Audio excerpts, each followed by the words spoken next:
আওয়ামী লীগের যে একটা ভোট ব্যাংক রয়েছে, কোর ভোট ব্যাংক, তারা কি আসলেই তাহলে বিএনপির দিকে ট্রান্সফার করবে? আনডিসাইডেড ভোটারদের বেশিরভাগ লোক বলছে যে আমাদের ভোটের উপর ধর্মের প্রভাবটা নেই। শিক্ষিত পেশাদার মানুষদেরও তো জামাতের প্রতি ঝোঁক বেশি।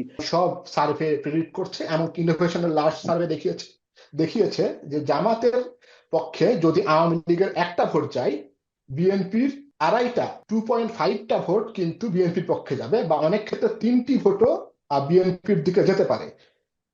নির্বাচনের আর মাত্র কয়েক ঘন্টা বাকি। আমরা যে মুহূর্তে কথা বলছি ঠিক সেই মুহূর্তে এখন জানা দরকার এটা যে ফাইনাল প্রেডিকশন কোন দিকে যাচ্ছে। জামাতি ইসলামীর কনফিডেন্ট এবং বিএনপির লিগেসি ভোট দুটো মিলিয়ে কারা জিতবে এবারকার ত্রয়োদশ জাতীয় সংসদ নির্বাচন, কারা গঠন করবে সরকার। এক দল আরেক দলকে পলিসি ডিবেটের জন্য আহ্বান জানাচ্ছে, ইশতেহার প্রকাশ করে ফেলেছে দুই দলই। তবে আজকে আমরা বুঝে নিতে চাই ঠিক শেষ মুহূর্তের প্রেডিকশনে কোন দল কতখানি এগিয়ে, কার কতটা সিট জয়ের সম্ভাবনা রয়েছে।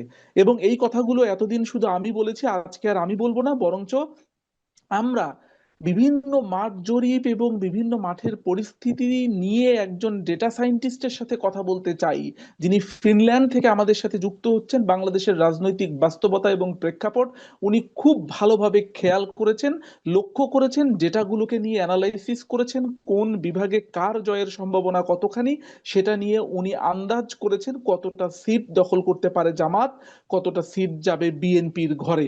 তাহলে বুঝে নিতে নিতে চাই তার আগে আমন্ত্রিত অতিথিকে আজকে একটু আমন্ত্রণ জানাতে চাই, আহমেদ ইফতিয়াক বিধান। উনি একজন ডেটা সায়েন্টিস্ট, মাস্টার্স করছেন তাম্পেরে ইউনিভার্সিটি, ফিনল্যান্ড। বিধান ভাই, আপনাকে স্বাগত জানাই আমাদের এই প্রোগ্রামে, জি, আমাদের আপনাকেও আজকের আয়োজনে। ধন্যবাদ আমাকে সংযুক্ত করার জন্য আপনাদের সাথে। আশা করি একটা সুন্দর ওকে, ডিসকাশন হবে এবং আমরাও নিজেরাও একদম এনজয় করবে এবং দর্শকরাও এনজয় করবে বিষয়টা। ফ্যান্টাস্টিক। আপনি আমাদেরকে সময় দিতে চেয়েছেন, এই কারণে দি বাংলা পালসের পক্ষ থেকে আপনাদেরকে আহ আপনাকে অসংখ্য ধন্যবাদ জানাই। দর্শক যারা শুনছেন, আপনার আজকে খুব ইন্টারেস্টিং একটি আলোচনা হতে যাচ্ছে নির্বাচনের একদম আমরা কাছে চলে এসেছি। এই মুহূর্তে আমরা আর কোনো অ্যানালাইসিস অন্য রকম ভাবে কথা বলবো না, বরং ডেটা ড্রিভেন কথা বলবো। ইস্তেক ভাই, শুরুতেই বলি, আপনি বাংলাদেশের এই নির্বাচনী প্রচারণা এবং নির্বাচনী সোশ্যাল মিডিয়াতে যে ধরনের মানুষের মতামত দেখলেন, তার উপরে আপনার অ্যানালিসিসটা কি? আসলে একটা জেনারেল ওভারভিউ যদি আপনি দেন। যদি আমাকে শুধুমাত্র, আমি যেহেতু দেশে নেই, তো আমি তো সোশ্যাল ওকে, মিডিয়ার মাধ্যমেই দেশের মানুষদের সাথে কানেক্টেড। শুধুমাত্র একদম। যদি এটা এবং মিডিয়ার যে হাই, মিডিয়ার নিউজ এটার উপর ভিত্তি করে বলতে বলেন, তাহলে আমি বলবো যে নির্বাচন খুবই প্রতিযোগিতাপূর্ণ হতে যাচ্ছে। হ্যাঁ, ওকে, এমনকি একদম। সোশ্যাল মিডিয়ার হাইপ এইসব দেখলে তো মনে হয় যে একটা হ্যাং পার্লামেন্টের হুম সম্ভাবনাও হুম। মাঝে মাঝে দেখা যায়। এটা হচ্ছে পারসেপশন সোশ্যাল মিডিয়ায় এবং মিডিয়াতে। কিন্তু ওকে। বিভিন্ন জরিপ যদি আমরা খেয়াল করি সেই ক্ষেত্রে হুম হুম। হয়তো বা উম, হয়তো বা বিএনপি কিছুটা এগিয়ে থাকবে। তবে সবসময় এটা বলে রাখা ভালো যে জরিপগুলোতে যেহেতু মার্জিন অফ ইরর থাকে এবং আরো অনেক বিষয় থাকে, এবং যে জরিপগুলো হয়েছে তার হুম সবগুলোই আসলে দেখা যায় যে সর্বোচ্চ বিভাগ ভিত্তিক ট্রেন্ড আমাদেরকে বলতে পারে, হুম, বলতে পারে। আসন ভিত্তিক ট্রেন্ড বলতে পারে না, মানে সম্ভব না। ওকে। তো সেই ক্ষেত্রে যে কোনো কিছুই এখনো সম্ভব। আহ, সম্ভব তো আহ, জরিপের ফলাফল এবং সোশ্যাল মিডিয়া সবকিছু মিলাই এক ধরনের মিক্স সিগন্যাল দেখাচ্ছে। যে কে জিততে একদম। পারে বলাটা বেশ মুশকিল হয়ে গেছে। কিন্তু আমাকে যদি বলতে বলেন, তাহলে আমি বলবো যে বিএনপি হয়তো এখনো পর্যন্ত মাঠে এগিয়ে আছে।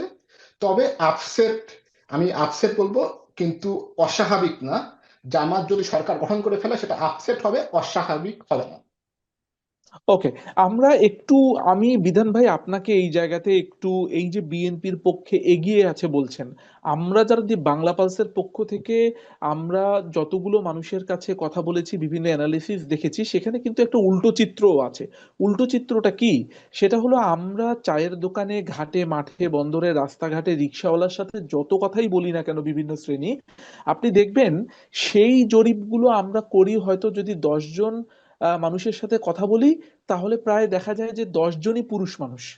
সেখানকার ভিতরে হয়তো 6 জন বিএনপি বলছে, 5 জন, 4 জন জামাত বলছে, বা 5 জন 5 জন করে বলছে, বা কখনো জামাতে গিয়ে যাচ্ছে ইত্যাদি। কিন্তু যেটা বুঝে নিতে চাই সেইটি হলো যে বাংলাদেশে এবার তো প্রায় 50% ভোটার তো নারী ভোটার। এই নারীদের অবস্থান, আমাদের চলাফেরা জি। রাস্তাঘাটে এদের মতামতটা কিন্তু আমরা একেবারেই জানি না। এবং আমরা তো দেখছি এই যে গত দুদিনের যে বাস্তবতা আমরা দেখলাম, সিরাজগঞ্জে, বগুড়ায়, ঢাকা 15 আসনের নারীরা মিছিল নিয়ে বেরোচ্ছে, 30, 40, 50 হাজার নারী সেখানে মিছিলে অংশগ্রহণ করছে। জি। তো জি।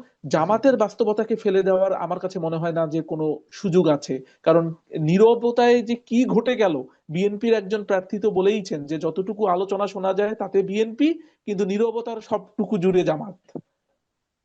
না, এটা অবশ্যই সম্ভব, বিশেষ করে জামাতের তামিল গ্রুপ, তামিল যে একটা ফিমেল গ্রুপের কথা বেশ আলোচিত এখন, যে তারা হুম। আসলে ঘরে ঘরে ঘরে ঘরে চলে গেছে। হ্যাঁ, যেটা হ্যাঁ। আসলে একটা মেজর কনসার্ন হয়ে দাঁড়িয়েছে বিএনপির জন্য। হ্যাঁ, কিন্তু হ্যাঁ। যেহেতু আমি ওই শুধুমাত্র আপনার র্যালি ভিত্তিক কথা বলতে পারছি না, এখানে এখানে যে সার্ভে গুলো জি। হয়েছে, বিশেষ করে আমি ইনোভেশনের সার্ভে ডাটার উপরে বেশি গুরুত্ব দেব। হ্যাঁ, অন্যগুলোর হুম। তুলনায় এর পেছনে কিছু কারণ আছে। হ্যাঁ, তো আমি ডাটা ভিত্তিক কথা বললে বিএনপি কে হুম। এগিয়ে রাখতে হচ্ছে। এছাড়া আমার একটা অবজারভেশন হচ্ছে, বাংলাদেশের ইলেকশন নিয়ে একটা দলের হ্যাঁ। জনসমর্থন যখন বিশ হ্যাঁ। পার্সেন্ট বা 25% ক্রস করে ফেলে, হ্যাঁ। এর এরপরে আহ, আর বোঝা যায় না যে আসলে তার জনসমর্থন কত। যদি সার্ভে না করি, হ্যাঁ। এক্সাক্ট সাইন্টিফিক ওয়েতে আমরা না যাই, তখন আমি আশেপাশে দেখলে দেখবো আরে সবাই তো, মানে জামাতের হয়তো কেউ দেখবে আরে সবাই তো আমার পক্ষের লোক, বা বিএনপির হুম। কেউ দেখবে সবাই তো আমার পক্ষের লোক। কারণ 20-25% বাংলাদেশের হিসেবে হিউজ একটা পপুলেশন। সেখানে জামাতের পপুলারিটি এখন প্রায় সব সার্ভেতেই দেখা যাচ্ছে 30-35 এই ঘরে ওঠানামা করছে। হ্যাঁ। হ্যাঁ, তো সেই ক্ষেত্রে আসলে শুধুমাত্র র্যালি বা গণ সমাবেশ দেখে হুম। এটা ধারণা করা কঠিন। সেই ক্ষেত্রে আমি হুম। ধারণা হুম। করতে হুম। পারছি না যে কি হতে যাচ্ছে। তবে আমাকে যদি ডাটা দেখে বলতে বলেন, সেক্ষেত্রে আমি আর কি বিএনপি কে এগিয়ে রাখবো। বিশেষ করে ইনোভেশনের যে তিনটি জরিপ হয়েছে, ফেব্রুয়ারিতে, সেপ্টেম্বরে এবং হুম। কিছুদিন আগে একটি তারা প্যানেল জরিপও করেছে। হুম। হ্যাঁ, হুম। সেখানে যদি আপনি দেখেন তারা যে ডাটাগুলো দিয়েছে এটা অনেক লেয়ারে বিভক্ত, যেটা তাদের সার্ভের ক্রেডিবিলিটি অনেক বাড়িয়ে দেয়। লেয়ার বলতে আমি বুঝিয়েছি, একটা পেঁয়াজের মতো কাটার পরে আপনি ভেতরে অনেক কিছু খুঁজে পাবেন, অনেক তথ্য তারা দিয়েছে। অন্যান্য এক্স্যাক্টলি। সার্ভেগুলো রিপোর্টে এই ধরনের লেয়ারিংটা মিসিং। ওকে, এটা আমি একটু দর্শকদের সুবিধার্থে, যারা দেখছেন তাদেরকে একটু বুঝে নেওয়ার সুবিধার্থে বলছি যে এই যে লেয়ারের কথা আহমেদ ইফতিয়াক বিধান ভাই উল্লেখ করলেন, এই লেয়ারটা হলো স্ট্র্যাটিফাইড র্যান্ডম স্যাম্পলিং, যেটাকে আমরা বলে থাকি। সেটা হলো যে আমি গ্রাম থেকে ডেটা নেব, শহর থেকে ডেটা নিয়ে নেব, উপশহর থেকে ডেটা নেব, আমরা নারী নেব, পুরুষ নেব, সমাজের ধনী শ্রেণী, মধ্যবিত্ত শ্রেণী, নিম্নবিত্ত শ্রেণীর ডেটা নেব। আমরা হয়তো বিভিন্ন আসন ভিত্তিক ভাগ করব, বিভাগের জেলাগুলোতে বেশি জেলা কাভার করব। এইভাবে করে যত স্তরায়ন সম্ভব, যত ভিতরে খনন করতে করতে যাওয়া সম্ভব, যাতে সমাজের কোনো স্তরের প্রতিনিধিত্ব এখানে বাদ না পড়ে। চাকুরিজীবীর ডেটা নিব, বেকারদের ডেটা নেব, ছাত্রদের ডেটা নেব, বয়স ভিত্তিক ডেটা নেব। এই সমস্ত বিষয়গুলো নিয়ে যেটা হয়েছে, যেটার কথা উনি ইনোভেশনে বললেন। তবে আমি আহ আহ, ভাই একটা কথা বলতে পারি যে এই যে আলোচনাটা হচ্ছে এর ভিতরে কিন্তু আরো একটা জিনিস আছে, আপনি যেটা একটু আগে বললেন যে জামাতের জনসমর্থন 30% আহ আহ, বেশি, সবগুলো সার্ভেতে প্রায় দেখা যাচ্ছে 25, 30, 35 এরকম দেখা যাচ্ছে। আমার কথা হলো যে যে দলকে আমরা ডাবল ডিজিট ক্রস করবে এটাও ভাবতাম না কয়দিন আগ পর্যন্ত, সেই দল যখন 30কে ক্রস করে ফেলতে পারছে, তাহলে সিদ্ধান্তহীন বা সুইং ভোটারদের মন যে যে কোনো মুহূর্তে এদিকে যুক্ত হবে না তার গ্যারান্টি কি করে দেয়া যায়? হ্যাঁ, আপনি একটি ভালো প্রশ্ন করেছেন যে প্রত্যেকটা সার্ভেতে দেখা যাচ্ছে 25%, 20%, এখন একটু কমে এসেছে আনডিসাইডেড হ্যাঁ। ভোটার কিন্তু ভোটার। রয়েছে। হ্যাঁ, তো হ্যাঁ। আনডিসাইডেড ভোটারদের বিষয়টা একটা গুরুত্বপূর্ণ বিষয়। বিশেষ হ্যাঁ। করে একটা ছোট দল যখন দ্রুত বড় হয়ে যায়, এক্সপ্যানশন ঘটে, তখন হ্যাঁ। কিন্তু প্রেডিক্ট করা সার্ভেতে আরো কঠিন হয়ে যায়। যেমন উদাহরণ হ্যাঁ। হিসেবে আমরা 2013 সালে দিল্লিতে আম আদমি পার্টির কথা বলতে পারি। আম আদমি হ্যাঁ। পার্টি যখন একটা নতুন দল ফর্ম করে, তখন কেউই কল্পনা করে নাই যে তারা আসলে নির্বাচনে এত বেশি ভালো করবে। খুব কম সার্ভে, কিছু হুম। কিছু সার্ভে প্রেডিক্ট করেছিল যে তারা 29%, 30% ভোট ক্যাপচার করবে। খুব কম সার্ভে হুম। এটা হুম। ধরতে, এই সিগন্যালটা ধরতে পেরেছিল। তো একটা দল হঠাৎ করে বড় হয়ে গেলে বিষয়টা কঠিন। তবে আপনি যেটি বললেন যে আমি যদি আরেকবার যদি প্রশ্নটা আরেকবার করেন, হালকা আমি ভুলে গেলাম। না, আমি বললাম যে যে দল 30% পর্যন্ত পৌঁছে গিয়েছে, যাকে আমরা পাঁচ জি, পার্সেন্ট ছয় আচ্ছা, পার্সেন্ট হ্যাঁ সাত হ্যাঁ, পার্সেন্ট মনে পড়েছে, মনে পড়েছে, হ্যাঁ, মনে পড়েছে, হ্যাঁ, আনডিসাইডেড ভোটাররা কোন দিকে ঝুঁকবে। হ্যাঁ, তো হ্যাঁ, আমি এই লেয়ারিং এর কথাটাই বলছিলাম।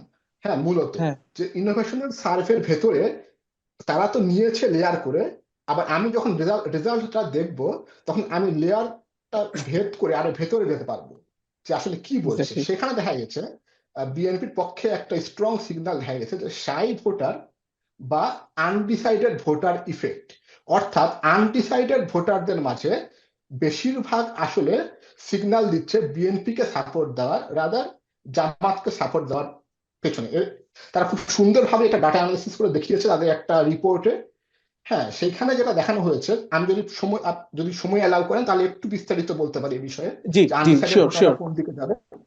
আচ্ছা, আহ, তারা দেখিয়েছে, তারা একটি প্রক্সি প্রশ্ন করেছিল যে আপনি কি মনে করেন কিনা ধর্ম, আহ, বাংলাদেশের আপনার ভোটের উপর কি ধর্মের প্রভাব আছে কিনা, হুম, এই প্রশ্নটি তারা করেছিল। এই প্রশ্নটি করার ফলে দেখা গেল যারা বলেছে যে আমার ভোটের উপর ধর্মের প্রভাব আছে, হুম, তারা অনেক বেশি পরিমাণে জামাতের দিকে অ্যালাইন্ড, এবং হুম, যারা বলেছে না আমার ভোটের উপর ধর্মের প্রভাব নেই, তারা বিএনপির দিকে অ্যালাইন্ড। এটা গেল প্রথম হ্যাঁ, একটা লেয়ার। হ্যাঁ, হ্যাঁ, এখন তারা তারা যখন তাদের মাঠ জরিপ যারা করেছে তাদের সাথে কথা বলেছে, তারা বলেছে হ্যাঁ, যে তারা লক্ষ্য করেছে জামাতের যারা পক্ষে কথা বলছে ভোটাররা, তারা ওভার এনথুজিয়াস্টিক, তারা প্রকাশ করতে চায় যে আমি ওকে, তাকে ভোট দিব। কিন্তু বিএনপির যারা ভোটার, এরা প্রকাশ করতে একটু অনিচ্ছুক, যে কারণে হোক সেটা আমরা পরে হয়তো হুম, আলোচনা করতে পারি, হুম, হুম, হুম, অনিচ্ছুক। কিন্তু আমরা তাদের মুখের কথাই দাম দিতে পারবো না, আমাদেরকে ডাটা হুম, দিয়ে এটা দেখতে হবে। তো তারা যেটা জি, করলো, প্রথমে দেখলো যে ধর্মভিত্তিক অ্যালাইনমেন্ট, তারপরে হ্যাঁ, আনডিসাইডেড ভোটারদের মধ্যে তারা দেখলো যে আনডিসাইডেড ভোটারদের মধ্যে ধর্মভিত্তিক এই কথা অ্যান্সারটা কারা কিরকম দিয়েছে। ওইখানে তারা দেখলো হুম, যে আনডিসাইডেড ভোটারদের বেশিরভাগ লোক বলছে যে আমাদের ভোটের উপর ধর্মের প্রভাবটা নেই।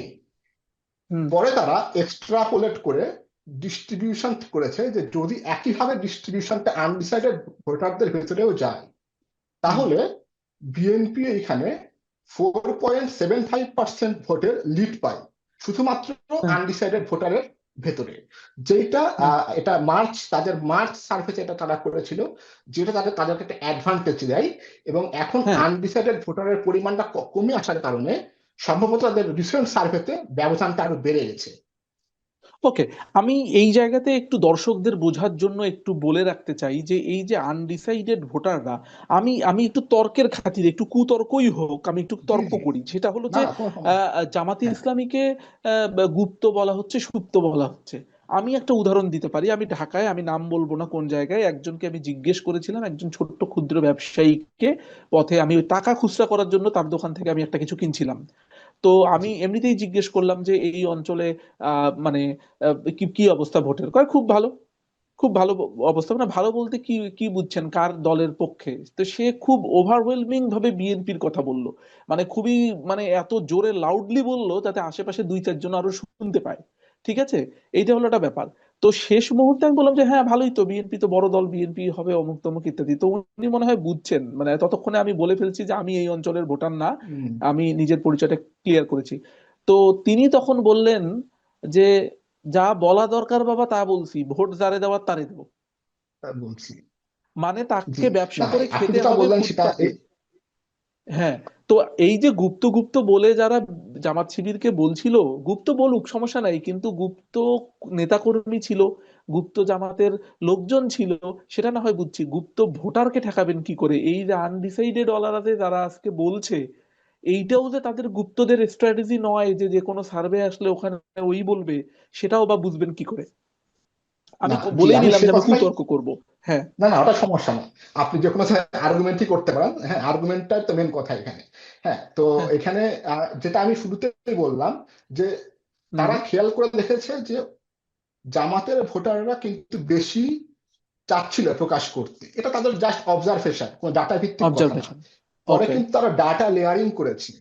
হ্যাঁ, ডাটা লেয়ারিং করেছে ওকে, যে যারা বলছে যে ধর্মের প্রভাব আছে, হ্যাঁ, আনডিসাইডেড হ্যাঁ, ভোটারদের মধ্যে এই সংখ্যাটা কম। হ্যাঁ, আপনি যদি চান আমি আপনাকে শেয়ার করে দেখাতে পারি ডাটাটা, বাট হ্যাঁ, বিষয়টা শিওর বেশ শিওর, আপনি শেয়ার ম্যাথমেটিক্যাল। করেন, শেয়ার করেন, আমার মনে হয় আচ্ছা, দর্শকদের জন্য সেটা ক্লিয়ার হবে। আমরা শেয়ার করে একটু দেখি, আমরা দর্শক স্ক্রিনে যে সেই ডেটাগুলোকে কিভাবে ভাগ করে করে যারা কিছুদিন আগে বলেছিল তারা কাকে ভোট দিবে এখনো সিদ্ধান্ত নেননি, তারা এখন মত প্রকাশ করতে শুরু করেছে। এবং মত প্রকাশ করছে কিসের ভিত্তিতে সেটাও কিন্তু তারা বলেছে। তো আমরা একটু আহমেদ ইস্তেক বিধান ভাইয়ের কাছ থেকে, উনি যেহেতু ডেটা সায়েন্টিস্ট, ডেটার গভীরে, ডেটাকে ডিগ ডাউন করতে করতে, ডেটাকে খনন করতে করতে আরো উনি গভীরে পৌঁছান। তো আমরা একটু দেখে আসি যে সেই বাস্তবতাটুকু কতখানি। যারা জামাতে ইসলামী সমর্থন করেন কিংবা যারা বিএনপি সমর্থন করেন, উভয়ের জন্যও কিন্তু এই নোশনটা একটা বড় দৃষ্টিভঙ্গি আপনাদের খুলে দিতে পারে বা বুঝতে সহায়তা করতে পারে। আপনারা দেখুন, ইনোভেশনের জরিপটা আমরা দেখছি, জনগণের নির্বাচন ভাবনা জরিপ রাউন্ড 3। তারা প্রথম একটা জরিপ না আমি করেছিল এখন রাউন্ড 1, আমি কিছুদিন পরে এখানে আবার দেখাচ্ছি। রাউন্ড 2, এবং তারপরে কিছুদিন পরে রাউন্ড 3। হ্যাঁ, বিধান ভাই বের করছেন। এর আগে আমি দর্শকদেরকে একটু জানাই নিতে চাই, এই সার্ভেটা যেহেতু 3টা ধাপে সম্পন্ন হয়েছে, মানে 3টা ডিফারেন্ট টাইম পিরিয়ডে, সুতরাং আমরা বুঝতে পারি যে 2024-এর শেষের দিকে জনগণের মতামত কেমন ছিল, বা 2025-এর শুরুর দিকে কেমন ছিল, 2025-এর সেপ্টেম্বরের দিকে মনোভাব কেমন ছিল, এবং একেবারেই নির্বাচনের আগে এই যে 2 দিন 3 দিন আগে ওনারা যে সার্ভেটা করলেন ইনোভেশন, এবং সেই ইনোভেশনের জরিপটা আসলে কি কথা বলে। একটু বলে রাখা ভালো, আজকে যখন আমরা এইটা রেকর্ড করছি তখন 7 ফেব্রুয়ারি রাত 11টা বাংলাদেশ সময়। আমরা যত কথা বলছি এর আগের পরিস্থিতি নিয়ে কথা বলছি, বা এই সময় পর্যন্ত যত সার্ভে, জরিপ, অবজারভেশন, সোশ্যাল মিডিয়া, মানুষের কথা, আমাদের নিজস্ব অ্যানালাইসিস, সবকিছুই আমরা আলোচনা করছি এই 7 ফেব্রুয়ারি রাত 11টার আগ পর্যন্ত। কিন্তু নির্বাচনের সময় তো প্রতি মুহূর্তে পরিস্থিতি পরিবর্তিত হয়। তো আমরা একটু দেখে নিতে পারবো এই জায়গাতে যে কি পরিস্থিতি ঘটছে। আচ্ছা, এখানে আপনি এটা রিসেন্ট যে সার্ভেটি হয়েছে রাউন্ড 3 জি তে, একটু আগে তো আমি বললাম যে আনডিসাইডেড ভোটারদের কি অবস্থা। হ্যাঁ, সেটি আমি এখন একটু খুঁজে পেলাম না যে সাই ভোটাররা কিভাবে কাজ করছে। সেখানে দেখা যায় যে 4.75% একটা অ্যাডভান্টেজ পায় বিএনপি। কিন্তু এখানে জি দেখবেন যে রিসেন্ট যে তারা প্যানেল সার্ভে করেছে, সেখানে আগে জি। যারা বলেছিল যে আহ, মন্তব্য করতে চাই না, তাদের 5% ভোটার বিএনপির দিকে ঝুঁকেছে এবং 3% ভোটার জামাতের দিকে ঝুঁকেছে। এবং যারা বলেছিল যে বলতে চায় না, তাদের মাত্র 6.1% ভোটার বিএনপির দিকে গিয়েছে এবং 2.7% ভোটার জামাতের দিকে গিয়েছে। অর্থাৎ এই দুই সেকশনে ওকে। বিএনপি প্রায় 5.4% ভোটারের একটা অ্যাডভান্টেজ রিসেন্ট সার্ভেতে দেখা গিয়েছে। যেহেতু ইনোভেশন হুম এবার হুম যেটা করেছে, আগের বার যারা বলেছিল তাদেরকে আবার প্রশ্ন করেছে যে আপনি তো আগের বার বলেছিলেন যে সিদ্ধান্ত নেননি, হুম তো এখন হুম আপনার হুম। কি অবস্থা। সেই উত্তরে এই ধরনের এটা দেখা গিয়েছে। আহ, আর একটু আগে আমি যেটা বললাম যে সাই ভোটার ইফেক্ট বলে এটাকে, আপনার ইলেকশন পোলিং এর ক্ষেত্রে সাই ভোটার হুম হুম ইফেক্টেও দেখা গিয়েছে যে বিএনপির সমর্থকরা বলতে একটু অনিচ্ছুক। এটা আমার নিজের যে ধারণা, এটার সাথে হ্যাঁ হ্যাঁ। কাউন্টার ইনটিউটিভ হয়। আমিও ধারণা করতাম যে জামাতের ভোটাররা হয়তোবা বলতে অনিচ্ছুক হবে, কারণ একটা হুম হুম স্টেরিওটাইপিক্যাল টাইপিক্যাল মাইন্ড আছে মানুষের যে জামাত, হুম 1971 সাল তাদের একটা ঘটনা রয়েছে, এবং তারপরে হুম। আহ ধর্মভিত্তিক দল হিসেবে তাদের প্রতি এক ধরনের মানুষের কারো কারো নেগেটিভ ধারণা আছে। নেগেটিভ ধারণা সো আছে, অনেকে হ্যাঁ। হয়তো বলতে চাবে না মাঠে, আমার এই ধরনের ধারণা ছিল। কিন্তু ডাটা সেটি বলছে না। যেহেতু আমি ডাটার বাইরে যে কথা, আমার ধারণার উপর আমি কথা বলতে পারছি না, যে কারণে আসলে আমি হুম হুম। ডাটাকেই প্রাধান্য দিব আমার এবার সিদ্ধান্ত এবার আমাকে যদি একটু, নেওয়ার আমাকে ক্ষেত্রে। আমি একটু যদি প্রশ্ন করে রাখি যে এই যে সাই ভোটাররা মানে এখন বলছে যে বিএনপি একটা অ্যাডভান্টেজ পাচ্ছে, যারা বলতে অনিচ্ছুক ছিল, তারা এখন যে বলছে, ঠিক কি কারণে বিএনপি কে ওনারা বলছেন যে আমরা আসলে বিএনপি কে পছন্দ করছি। এইখানে আমাকে যদি বলতে বলেন তাহলে আমি বলবো প্রধান একটা ফ্যাক্টর হইতে পারে যে ব্যান্ড ওয়াগন ইফেক্ট নামে একটা ইফেক্ট আছে ওকে। ইলেকশন পোলিং এর ক্ষেত্রে। যখন আপনি মনে করেন আপনার আসনে, যেহেতু এটা আসন ভিত্তিক ইলেকশন হচ্ছে, যে হুম হুম বিএনপির প্রার্থী দিতে যাবে বা স্ট্রং বেশি, বা আপনি হুম যখন দেখছেন যে 285টা আসনে আসলে বিএনপির প্রার্থী আছে, 224টা হুম। আসনে জামাতের প্রার্থী আছে, এবং প্রথমে প্রাথমিক হয়তো 179টা আসনে আহ হ্যাঁ, দিয়েছিল 179 ইসলামী আসনে প্রার্থী আন্দোলনকে বাদ দিয়েছিল, দিয়ে। হ্যাঁ। হ্যাঁ, প্রাথমিকভাবে। তো তখন হয়তো তাদের মধ্যে একটা পারসেপশন মাঠে ঘাটে যদি এরকম দেখা যায় যে হুম, বিএনপি আসলে এগিয়ে আছে বা বিএনপি ক্ষমতায় আসছে, এই ধরনের একটা ঘটনা তৈরি হলে একাডেমিক্যালি দেখা গিয়েছে, পেপার রয়েছে যে এই ধরনের ক্ষেত্রে ভোট 7% পর্যন্ত এদিক ওদিক হতে পারে। হুম। যে বলে দেয় যে উইনারের দিকে ঝোঁক, মানে উইনার যে হতে যাচ্ছে ওকে। হ্যাঁ মানুষ হ্যাঁ, যদি ধরে আমরা নেয় গ্রামগঞ্জে, হ্যাঁ গ্রামগঞ্জে এবং বিভিন্ন জায়গাতে তো বলতে শুনি আমার ভোটটা যাতে পচে না যায়, মানে ভোটটা যাতে কাজে লাগে, এটা একটা ব্যাপার। হ্যাঁ, তাহলে এই এটাকে বলে জায়গাতে, ব্যান্ড এই ওয়াগন জায়গাতে ইফেক্ট। হ্যাঁ ওকে, থ্যাংক ইউ। আমি এই জায়গাতে আপনাকে আরেকটা প্রশ্ন করতে চাই, তাহলে আমরা যা আরো। মনে করতাম, হ্যাঁ, তাহলে কি সেই ব্যাপারটা কি অনেকেই যুক্তি দিয়ে থাকেন যে জামাতে ইসলামী একটা অনলাইন সহ সোশ্যাল মিডিয়া গুলোতে ভাইব ক্রিয়েট করেছে যে তারা এবার ক্ষমতায় আসছে, তারা এবার ক্ষমতায় আসছে। তাহলে এই যে ব্যান্ড ওয়াগন ওই ইফেক্ট আপনি বললেন যেটা 7% পর্যন্ত রেইজ করতে পারে, যে একটা ভোটার এবং সিস্টেমটাকে মানে প্রভাবিত করতে পারে, মানুষজনকে 7% ভোটার পর্যন্ত প্রভাবিত করতে পারে, তাহলে কি জামাতে ইসলামী এইরকম কোনো চিন্তা ভাবনায় নিয়েছিলেন যে আমরা আমাদের কর্মীদেরকে বলবো, তারা স্ট্রংলি ভয়েস রেইজ করবে সোশ্যাল মিডিয়াতে, তারা ক্যাম্পেইন করবে, তারা চলেই আসছে প্রায় বলবে, এইটাও কি তাহলে ওইটারই ফলাফল কিনা, মানে আমি ওই আমি চিন্তা হতে ধারণা পারে করি কিনা? আমি ধারণা করি যে জামায়াতে ইসলাম বেশ স্মার্টলি 5 আগস্টের হ্যাঁ। পর থেকে বেশ স্মার্টলি মুভ করেছে, এবং অবশ্যই এটা তাদের মাথায় ছিল, এবং এটা তাদেরকে অ্যাডভান্টেজ দিয়েছে। তো বিশেষ করে তরুণ ভোটার, সোশ্যাল মিডিয়ায় হুম। অ্যাক্টিভ ভোটার, জেনজি ভোটার, এদেরকে তাদের দিকে ঝুঁকে যেতে বিশাল পরিমাণে হেল্প করেছে। এবং আমি আপনাকে একটা কথা বলে রাখি, প্রত্যেকটা সার্ভে দেখাচ্ছে, হ্যাঁ। এমনকি ইনোভেশনের সার্ভে লেয়ারিং যদি আপনি করেন, যে জেনজি হুম হুম। ভোটার, আরবান ভোটার, এদের মধ্যে জামাতের সমর্থন বেশ ভালো রকম বেশি, হ্যাঁ। কিন্তু বিএনপির চেয়ে। এমনকি শিক্ষিত ভোটারদের মধ্যেও জামাতের অ্যাকসেপ্টেন্স বিএনপির চেয়ে ভালো পরিমাণে এই এই বেশি। জায়গাতেই আমার একটু কথা ছিল, এই জায়গাতেই আমার একটু কথা ছিল ইস্তেক ভাই, সেটা হলো যে আপনি যদি এখন একটু স্ক্রিন শেয়ারটা কাইন্ডলি অফ করেন, তাহলে আমরা আলোচনা করতে সুবিধা হবে। সেটি হলো যে আমি যদি একটু বুঝে নিতে চাই, যে আহ, জি, এই যে কথাটা বললেন, আমি এইটার সাথে একটু মেলাতে চাই যে বাংলাদেশের যে বড় বড় ছাত্র সংসদ ইলেকশন গুলো হলো, সেখানে আহ, আহ, তাদের শিক্ষিত ছাত্ররা, ছাত্র ছাত্রীরা সব জায়গা থেকেই তারা শিবির সমর্থিত প্যানেলগুলোকে তারা জয়লাভ করালো, হ্যাঁ ভোট দিয়ে। তো জি, আমি একটা জিনিস বুঝতে চাই যে, যেমন ধরুন বাংলাদেশে এখন শিক্ষার হার বাড়ছে, শিক্ষিত মানুষের সংখ্যা বাড়ছে, একদম প্রত্যন্ত গ্রামে খুঁজলেও এখন ইউনিভার্সিটি স্টুডেন্ট খুঁজে পাওয়া যায়। তো এই যে ব্যাপারটা, এই শিক্ষিত মানুষগুলোর তো তাহলে তার তার পরিবারের মধ্যেও একটা প্রভাব থাকতে পারে।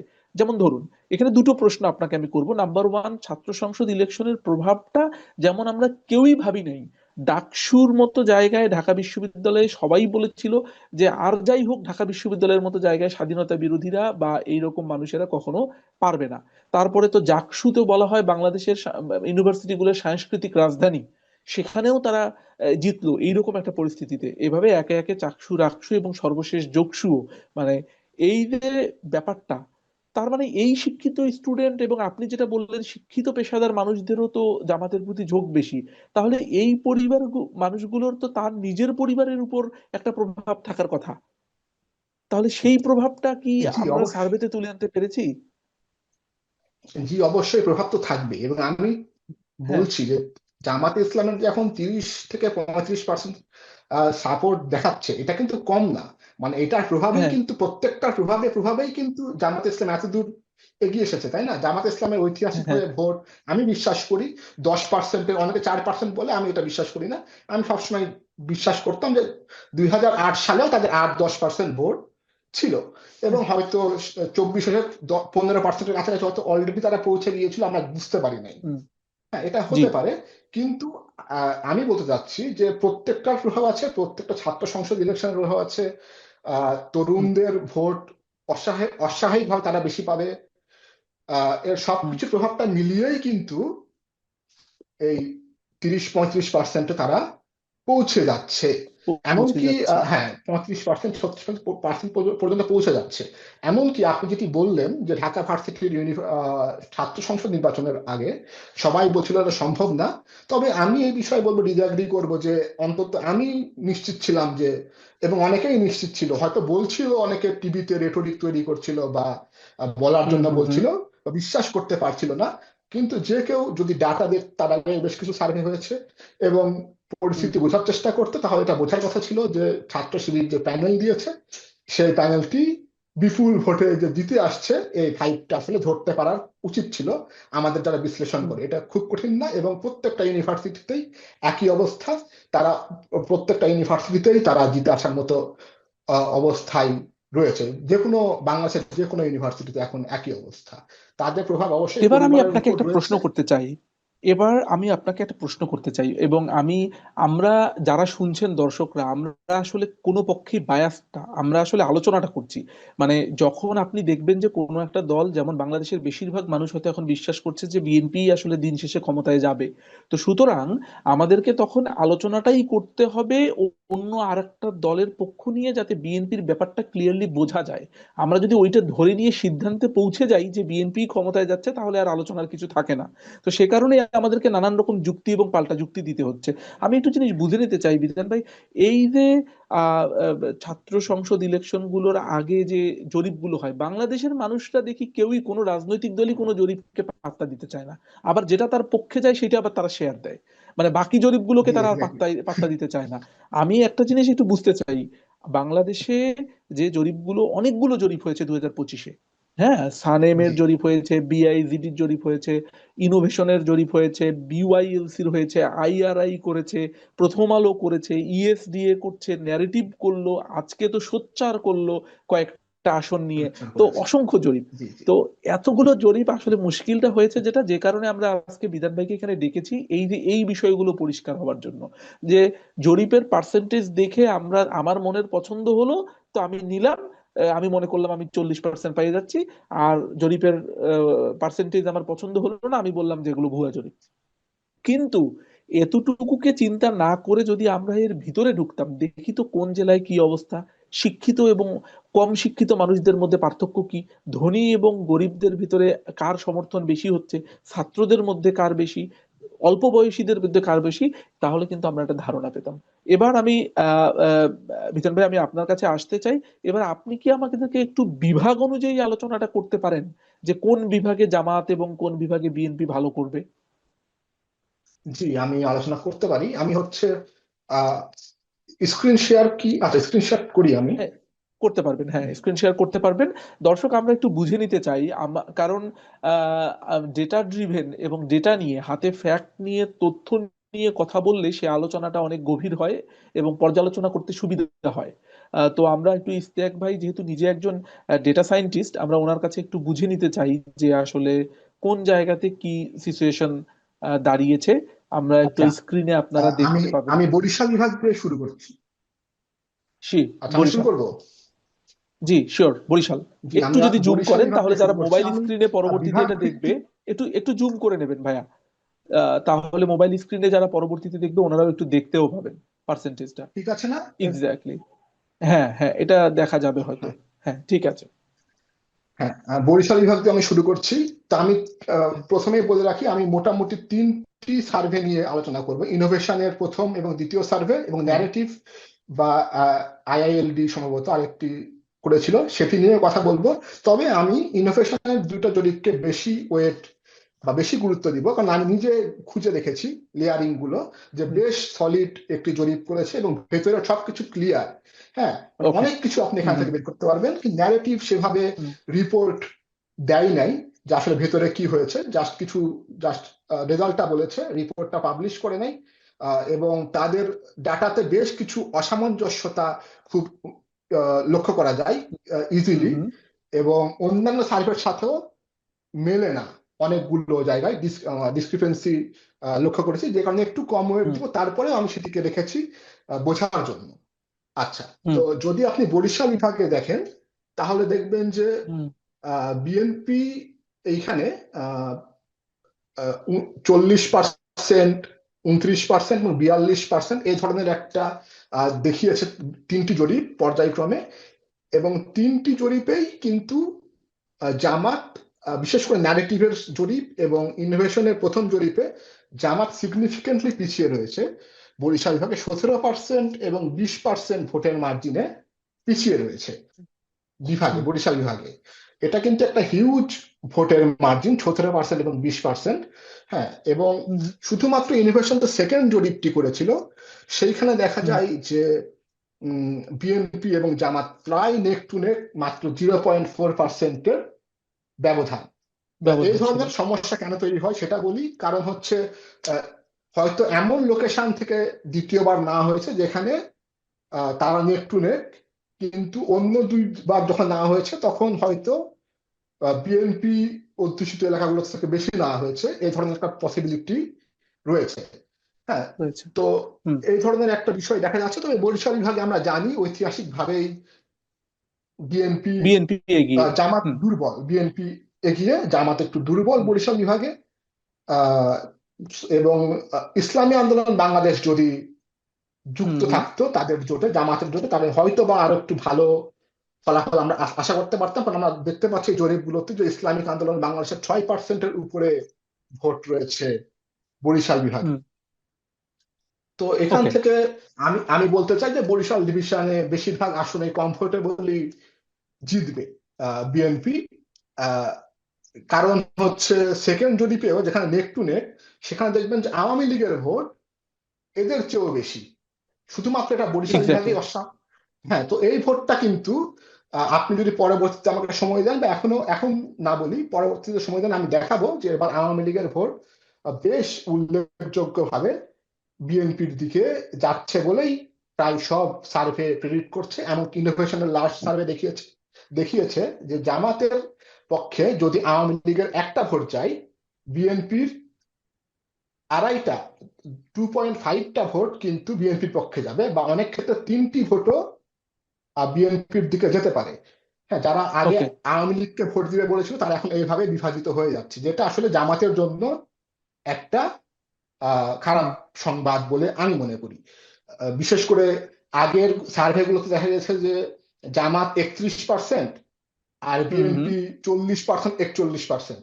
ইনোভেশনের কথা বলছি। আমরা একটু ঝটপট যাই বিধান ভাই, আমরা এখানে বুঝলাম না, আসলে দর্শকদের জন্য বলে নেই যে বিএনপি এখন সর্বশেষ যদি ইনোভেশনের দুটো ছাড়বে এবং ন্যারেটিভের জরিপটাকে যদি আমরা ধরি, তাহলে দেখতে পারি যে বরিশাল বিভাগে বিএনপির অবস্থান প্রায় 43%-এর মতো এবং জামাতের অবস্থান 23%, মানে প্রায় বলা চলে অর্ধেক, বিএনপি অর্ধেক। এটা হলো ভোটার সংখ্যা, আসন সংখ্যা নয়, কিন্তু আসনের হিসাব আলাদা, সেটা আমরা অন্য জায়গায় আলাপ করবো। তাহলে এটা আমি এখানে বলবো বিএনপি, জামাত এখানে 3-4টি আসন পাবে বলে আমি আশা করি বা প্রেডিক্ট করি। বিএনপি এখানে 14-15টা আসন পাবে বলে বরিশাল ডিভিশনে আমার ধারণা। আমি পরবর্তী কোন বিভাগ রয়েছে?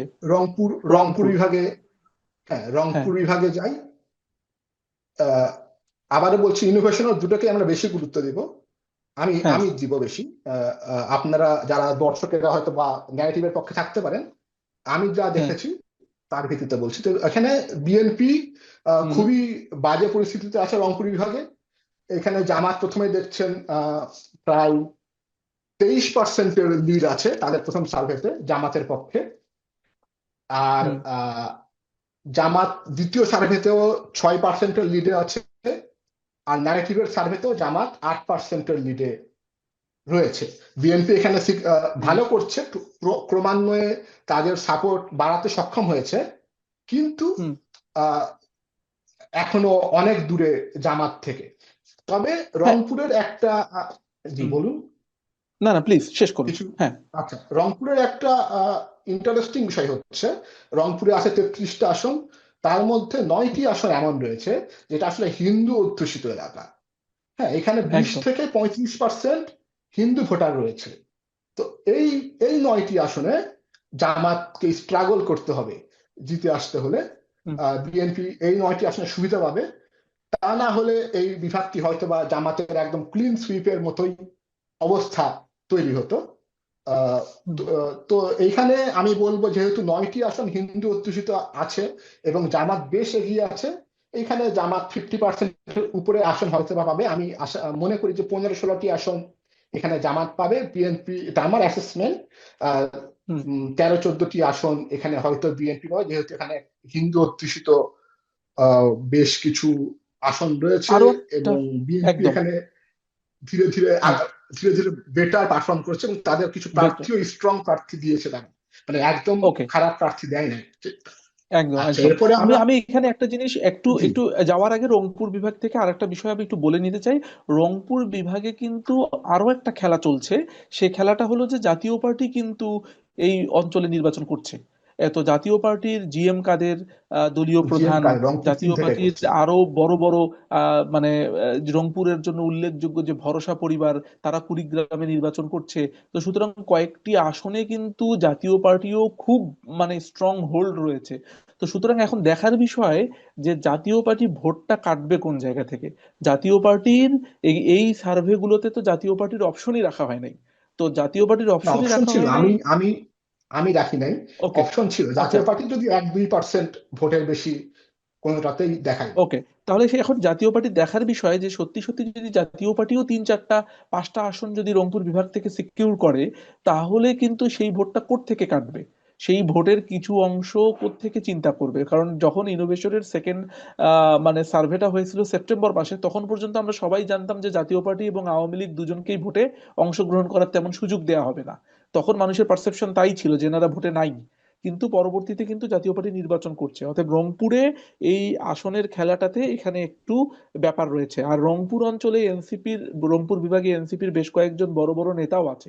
তো সুতরাং তাদেরও জি, একটা প্রভাব ওখানে রয়েছে, সার্জিস যেমন আলম আক্তার আছেন, হোসেন রংপুর, এই আক্তার আছেন, সার্জিস হ্যাঁ, আলম আছে, আক্তার আছেন, উনি ওখানে আতিক মুজাহিদ, নির্বাচন আতিক করছেন। মুজাহিদও বেশ আতিক মুজাহিদ আছে কুড়িগ্রাম থেকে, বেশ সম্ভবত পপুলার। কুড়িগ্রাম 2 থেকে উনি জি, নির্বাচন কুড়িগ্রাম করছেন। 2।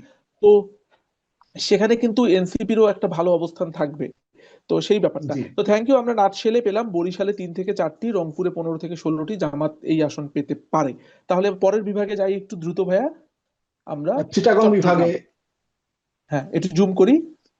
এক্স্যাক্টলি, হ্যাঁ, চট্টগ্রাম তো ঐতিহাসিকভাবেই বিএনপির জায়গা বলা যায়।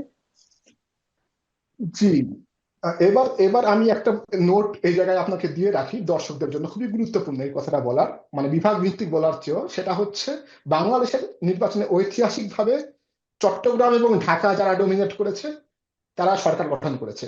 কারণ চট্টগ্রাম এবং ঢাকাতে আপনার 129টি আসন শুধুমাত্র এই দুটি ডিভিশনে রয়েছে। এবং আপনি যদি দেখেন ঐতিহাসিকভাবে 1991 সাল, 1996, 2001, 2008, হুম এগুলোতে প্রত্যেকটিতেই আহ যারা বিজয়ী দল, বিশেষ করে 91, 1 এবং 8-এ, তারা অনেক হ্যাঁ বেশি মার্জিনে এই দুটি বিভাগে জিতেছে। অন্যগুলোতে কম পেয়েছে, হ্যাঁ সমস্যা হয়নি, অনেক কম পেয়েছে, কিন্তু এই দুটিতে হুম জিতেছে।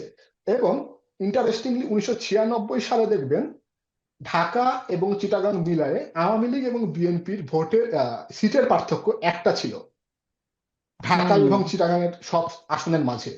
এবং হুম ইন্টারেস্টিংলি বাংলাদেশের ইতিহাসে সবচেয়ে ক্লোজ ইলেকশন 96 ছিল, 116 আর 146টি আসনের একটা কন্টেস্ট ছিল। অর্থাৎ এই দুটি হুম বিভাগ কিন্তু ইন্ডিকেটর যে ভোটের রেজাল্টটি কেমন হতে যাচ্ছে, মানে বড় একটা ইন্ডিকেটর বলে আমি মনে করি। এবং এই দুটি ওকে, বিভাগেই বিএনপি কিছুটা এগিয়ে আছে। চিটাগাং দিয়ে শুরু করছি।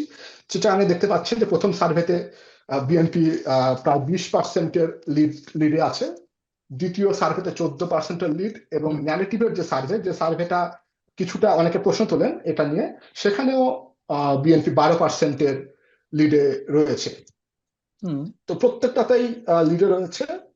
সো এখানে একটা বিষয় যে চিটাগাং এনসিপি বেশ শক্তিশালী অন্য যে কোনো হুম ডিভিশনের চেয়ে। আহ, এখানে 7% ভোট তাদের রয়েছে, 7%-এর মতো। তবে ইনোভেশনের লেটেস্ট সার্ভেতে হুম, দেখা গিয়েছে আহ, যে এনসিপি জামাতের সাথে জোট করার ফলে এনসিপির হুম, জনসমর্থন বেশ ভালো পরিমাণে কমে গিয়েছে, এবং তাদের ভোটের একটা বড় অংশ, এটা যদি আপনার সময় থাকে আমি পরবর্তীতে দেখাতে পারি, যে একটা বড় হুম, অংশ কিন্তু বিএনপির দিকে চলে গিয়েছে। ঝুঁকে গেছে। এবং হুম অনেকেই এখন আনডিসাইডেড হয়ে গিয়েছে এবং হুম সিদ্ধান্তহীনতায় ভুগছে কি করবে।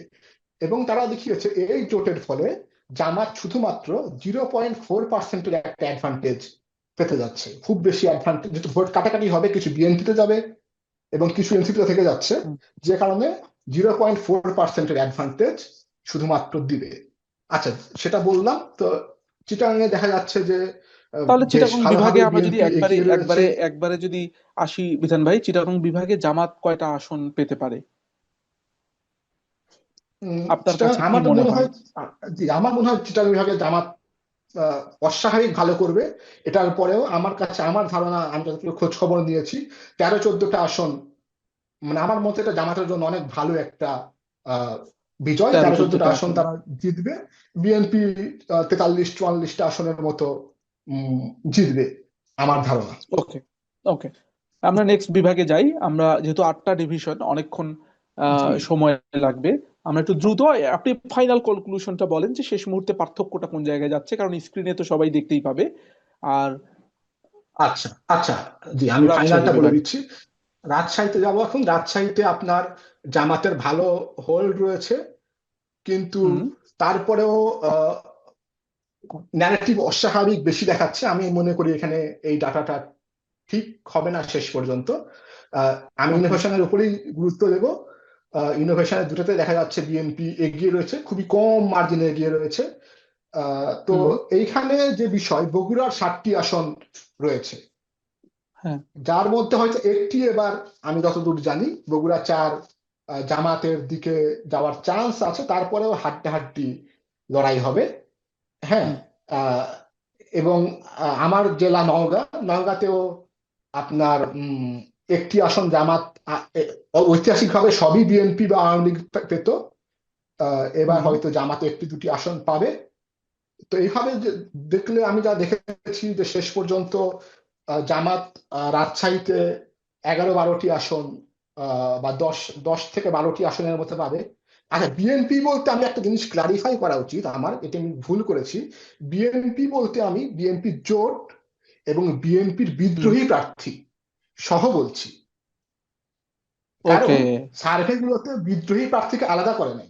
মানে সম্ভব, মানে ও, তখন তো এটা একটা বিদ্রোহী ছিল খুবই না। Interesting fact. হ্যাঁ, তার হ্যাঁ, মানে এই বিএনপি বলতে গ্রামের মানুষজন যারা উত্তর দিয়েছে, তারা তো আর আসলে স্বতন্ত্র বিদ্রোহী প্রার্থী আর বিএনপির মনোনীত প্রার্থী, বিএনপির জোটের প্রার্থী এত কিছু ভেবে ভোট দেয়নি, তারা তো জি, মার্কাটাকে কল্পনা করেছে, তাই না? হ্যাঁ, ধানের শীষকে মার্কাটাকে চিন্তা করেছে। কল্পনা করেছে। জি। তো আমি যেটা বলছি এটা কিন্তু আহ, আপনার বিদ্রোহী প্রার্থী সহ, বিদ্রোহী প্রার্থী সহর অর্থ হচ্ছে এইবার বিএনপির 79টা আসনে বিদ্রোহী প্রার্থী রয়েছে। রয়েছে। আহ, হ্যাঁ, 91 জন সম্ভবত 79টা আসনে। এর মধ্যে 46টা আসন আমি যতদূর জানি যেখানে হাড্ডাহাড্ডি, মানে অন্যগুলোতে হয়তো বিদ্রোহীর অতটা ক্যাপাবল না, 46টা আসন এমন আছে যেখানে হাড্ডাহাড্ডি লড়াই হতে পারে। এবং এর মাঝে 10 থেকে 20টি আসনে জামাত বেরিয়ে আসতে পারে, এই ধরনের সুযোগ আছে। কারণ বিদ্রোহীরা যেগুলোতে দাঁড়িয়েছে, ইন্টারেস্টিং জিনিস হচ্ছে, যেমন ময়মনসিংহে অনেক বেশি দাঁড়িয়েছে, সেই হুম। আসনগুলোতে জামাত একটু দুর্বল। এ কারণেই হুম। বিদ্রোহীরা সাহস করেছে, মানে আমি যতটুকু জেনেছি অনেক আসনে এরকম আছে, হুম। সাহস করেছে আমি একটু দাঁড়িয়ে দাঁড়িয়ে দেখি। হ্যাঁ, তবে হুম। এটাও সত্যি যে 10 থেকে 20টি আসন, এইসব আসনেও জামাত বের হয়ে আসবে বিদ্রোহী থাকার কারণে। শুধুমাত্র বিদ্রোহীর কারণে এখানে বিএনপির লস হবে। তো আমি এখানে যে জি। আসনগুলো বলছি এটা বিএনপির বিদ্রোহী সহ। ওকে, ঠিক আছে, থ্যাংক ইউ। বিএনপির এখানে পরবর্তী বিভাগে 28টি, আমরা যাই। 28টি এবং জামাত 11টির মতো। পরবর্তী বিভাগ, 11টি। আমি বলবো ঢাকা বিভাগ। হ্যাঁ। ঢাকা বিভাগে উম, আপনার ঐতিহাসিক ভাবেই তো এখানে জামাত দুর্বল, যদিও হ্যাঁ। ন্যারেটিভ তাদেরকে অনেক বেশি, প্রায় 6%-এর লিড দেখাচ্ছে, যেটি অন্য কোনো সার্ভের সাথেই মেলে না। তো আমাদের একটা সার্ভের একটা রুল হচ্ছে, যদি অন্যান্য সার্ভে গুলো অ্যালাইনমেন্টে থাকে, তখন আমরা যে আউটলায়ার হয় সেটাকে আমরা বিবেচনা করি না, আউটলায়ার হিসেবে বিবেচনা করি। এমন না হুম। যে ন্যারেটিভ ভুল হবেই, কিন্তু হুম। ডাটা সায়েন্টিস্টের পার্সপেক্টিভ থেকে এটাকে আউটলায়ার হিসেবে দেখাটাই যুক্তিসঙ্গত। তো সেই ক্ষেত্রে হুম। ইনোভেশনের জরিপটা কনসিস্টেন্ট আছে, 40%, 44%, জামাত 24-25%।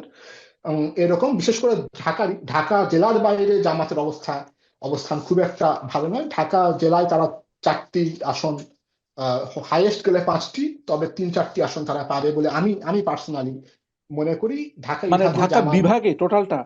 না না না না, ঢাকা জেলায় বলেছি আমি। ঢাকা জেলার 20টি আসনের ভিতরে আপনার কাছে হ্যাঁ, মনে হচ্ছে 4টি বা চারটা 5টি পাঁচটা আসন। হ্যাঁ হ্যাঁ। আসন পাবে, বাকিগুলো বিএনপি এবং তার বিদ্রোহীরা পাবে বলে আমার ধারণা। এটা ভুল হতে ওকে। পারে, যেহেতু আসন ভিত্তিক রেজলিউশন করা প্রায় অসম্ভব। আমরা হচ্ছে ট্রেন্ড হ্যাঁ। দেখে বলার চেষ্টা করি, এবং যে নলেজটি আমাদের আছে স্থানীয় কে কে দাঁড়িয়েছে সবার প্রেডিকশন থাকে হ্যাঁ, সেখান থেকে। তাহলে তো ঢাকা বিভাগে ঢাকা কয়টা বিভাগে পেতে পারে হয়তো, জামাত? জি জামাত ঢাকা বিভাগে আমার ধারণা 11-12টি আসন আসন পেতে পারে। ঢাকা বিভাগে তারা খুব ভালো করবে না আমার ধারণা। বিএনপি ওকে। এখানে 55, বিএনপি বলতে বিদ্রোহী সহ এবং জোট সহ হ্যাঁ। 55-56টি আসন তারা ঢাকা বিভাগে ক্যাপচার করবে বলে সার্ভেও এমনই দেখাচ্ছে। প্রায় আপনার 16%, 20%-এর একটা গ্যাপ রয়েছে। হুম। আহ, এরপরে এরপরের আমি যাব বিভাগ ময়মনসিংহ। ময়মনসিংহ বিভাগে, বিভাগে ময়মনসিংহ বিভাগে আপনি যদি দেখেন, এখানেও বিএনপি স্ট্রং ঐতিহাসিকভাবে, এবং এখানে আওয়ামী লীগেরও একটা সার্টেন অ্যামাউন্টের ভোট রয়েছে, এবং আওয়ামী লীগ ভোট বেশিরভাগই বিএনপির দিকে যাওয়ার ইন্ডিকেশন সবগুলো সার্ভে দেখাচ্ছে। হুম। তো সেই ক্ষেত্রে একটা বিএনপি লিড পাবে। তো বিএনপি এখানে আপনার 44%, 45% একটা কনসিস্টেন্স বেস ধরে রেখেছিল প্রথম দুটিতে। হুম। জামাত 18%, 25%, এবং ন্যারেটিভে আরো বেশি 36, তবে ন্যারেটিভে বিএনপিও জাম দিয়েছে 50-এ। কিন্তু জামাত হুম। এখানে কনসিস্টেন্টলি তাদের সাপোর্টার বেস বাড়িয়েছে। তারপরে যেহেতু ওকে। এখনো ডিফারেন্সটা অনেক বেশি, জামাত এখানে আমি মনে করি না 3টার বেশি আসন ময়মনসিংহ ডিভিশন থেকে বের করে আনতে পারবে। এখানে হুম। বিএনপি 19-20টি আসন হয়তো, বিএনপি বিদ্রোহী সহ, বারবার বলতে হচ্ছে বিএনপির এই একটা ঝামেলা রয়েছে যে বিএনপি কিন্তু বিদ্রোহী সহই তাদেরকে জিততে হবে। হ্যাঁ। কারণ বিদ্রোহীরা এবার 30টির মতো আসন পেতে পারে। তো একদম। 20টির মতো আসন হয়তো বিএনপি বিএনপি তাহলে জামাত এখানে পাবে। ময়মনসিংহ বিভাগে এরপর আমরা, 3টি। আমরা আর একটু যাই অন্য অন্য বিভাগে। জি জি, এরপরে আমি যাব আপ- হচ্ছে খুলনা। খুলনা বিভাগে, খুলনা।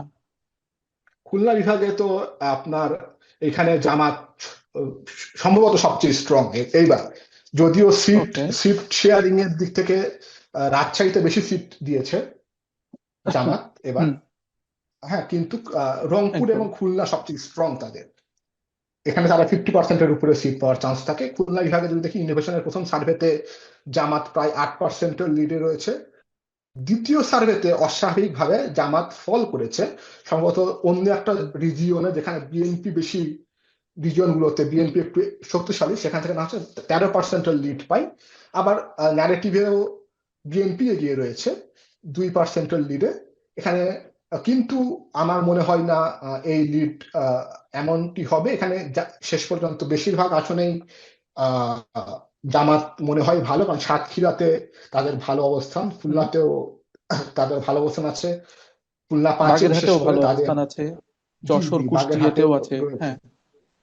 যে এখানে আমি আমি মনে করি দ্রুত আগাই। জামাত এখানে হ্যাঁ।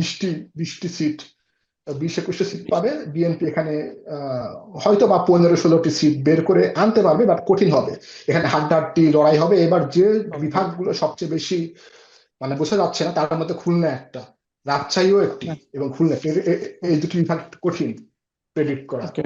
তো আমি এরপরে সিলেট আরেকটি সিলেট আরেকটি সিলেট বিভাগ জি, সর্বশেষ। সিলেট হ্যাঁ। ডিভিশনে যাব। সিলেট ডিভিশনে যদি আমি যাই, সেখানে দেখতে পাই যে বিএনপির সিগনিফিকেন্টলি বেশি ইনোভেশনের দুটি সার্ভেতেই, কিন্তু ন্যারেটিভে আসলে বিষয়টি উল্টে গেছে। ন্যারেটিভের প্রত্যেকটাতে এরকম আমরা দেখেছি, কিন্তু আবারও বলছি যে ন্যারেটিভের সার্ভেগুলোতে বেশ কিছু অস্বাভাবিকতা রয়েছে, আরো ভেতরে গেলে দেখা যায়। তবে কেউ চাইলে এটাকে হ্যাঁ। ধরতে পারেন। তবে সিলেটে বিএনপি এগিয়ে আছে বলেই মনে হয়, এবং লাস্ট যে ইনোভেশনের প্যানেল সার্ভে, এখানেও যেহেতু হুম। বিএনপি বেশ ভালো ব্যবধান, আর 10%-এর হুম। এক্সট্রা ব্যবধান করে ফেলেছে আগের গুলোর চেয়ে। তো হুম। মনে হয় ট্রেন্ড হয়তো বা বিএনপির দিকেই যাবে। আর সিলেটে শেষ পর্যন্ত জামাত, অনেকে মনে করেন জামাত কিছুই পাবে না, এ ধরনের ধারণা আছে। আমি মনে করি জামাত এখানে 4টা আসন বের করে আনতে পারবে, 4টি 5টি, বা অ্যাটলিস্ট 3টি তো পারবেই। 3টি 4টি বলতে পারেন, 4টি আমি ধরলাম। বিএনপি তার চারটি। বিদ্রোহী সহ 14টি মতো আসন আহ বের করে আনবে, আশা করা যায়, যদি সব ঠিক থাকে। যে কারণ ঐতিহাসিকভাবে এখানে সিলেটের জাতীয় পার্টিও একসময় স্ট্রং ছিল, এখন যদিও সেভাবে দেখা যায় না।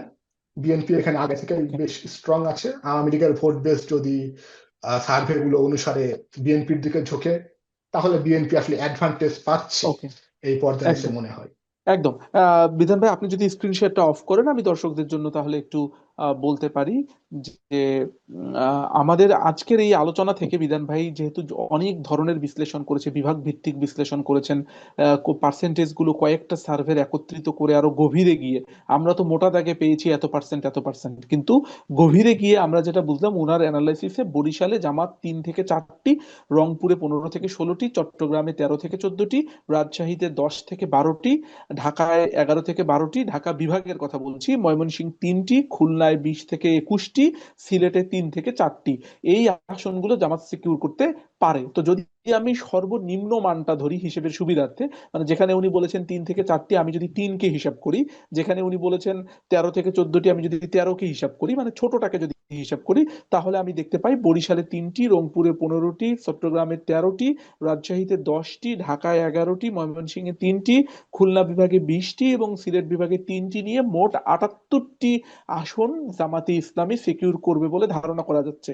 প্লাস মাইনাস 2-3 হতে পারে, বা 5 ± 5 হতে পারে, সেটা আমি আমরা ধরে আমি নিতে যদি পারি। এখানে একটু কমেন্ট কমেন্ট করি, জি, একটা আমার শিওর। ধারণা যে জামাত, আমার মানে সুইট স্পট যদি বলেন, আমি বলবো 80টি সিট, মানে আমি ধারণা করছি এবার 80টি।